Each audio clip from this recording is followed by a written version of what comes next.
Starting with the problem statement. The problem statement is asking us to identify the kth largest element amongst millions of records. If we apply the brute force approach, we would start by sorting the entire array into ascending and descending order and then return the kth element that we are looking for. This approach will give us the time complexity of O of n log n as we need to sort the input array. This would be harmful if we are working with a smaller dataset, but if we are looking at millions of records, then this solution may not be efficient. This is where QuickSelect algorithm proves to be efficient.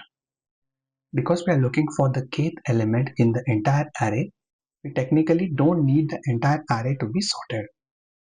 We only need to make sure that all of the values to the left hand side of the kth element is less than or equal to the value at k, and all of the elements to its right side should be greater than or equal to that value. Even if the values to the left or right side of k are not sorted, the value at the kth position will still be valid.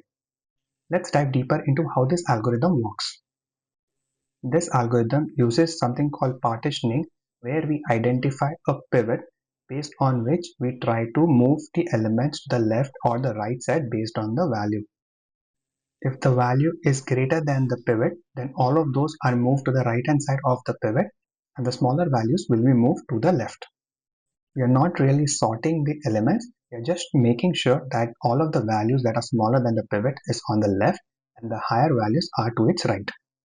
Now we compare the pivot index with k, which gives us three different scenarios. The first is where the p index or pivot index is less than the value of k.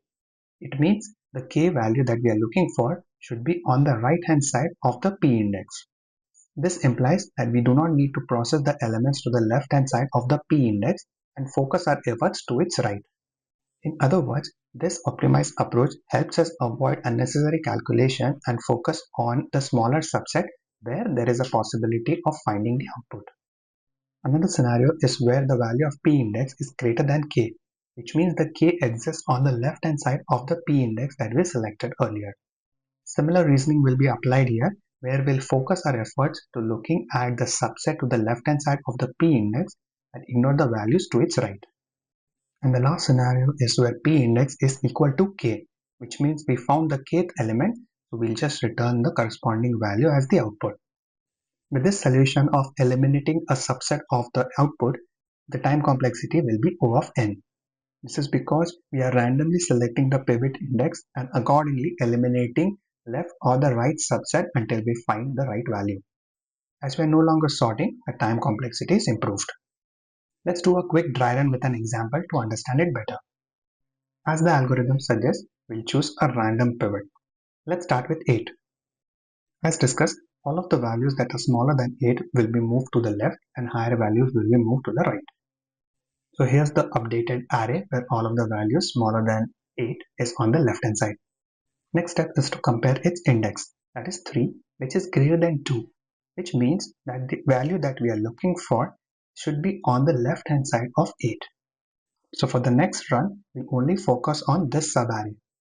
For simplicity, I've removed the rest of the elements. Now we'll start with selecting a random pivot. Let's do 4. So all of the elements to its left should be smaller and the values on the right should be greater. The updated array will have 4, 5 and 6. The index of 4 pivot is 0, which is less than 2. It means the kth element should be on the right hand side. The same operation will be repeated on this updated subarray, which only contains 2 elements, 5 and 6. Let's say our updated pivot is 6.